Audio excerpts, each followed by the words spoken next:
I gotta confess, a communication mistake I was making 15 years ago because some progressive campaigners are repeating my mistake today.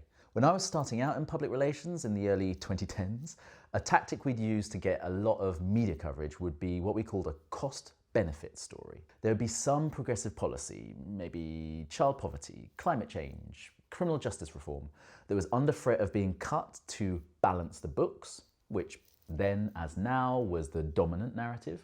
So it's understandable that we try arguing, but our policy could actually save money. How did it work? Step one, commission some economists or academics, like everything else, nerdy credibility is for sale now.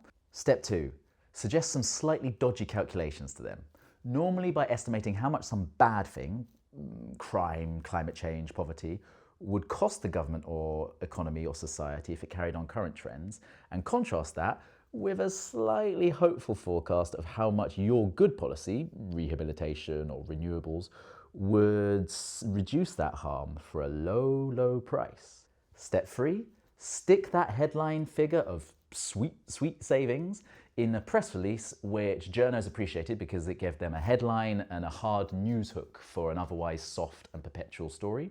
Step four, sit back and bask in the praise of your media hits, because all coverage is good coverage, right? The problem? It's such an overused trick that decision makers have, to be honest, rightly, become a bit skeptical of the calculations, if they ever cared about the long term in the first place. But more fundamentally, it could even be counterproductive.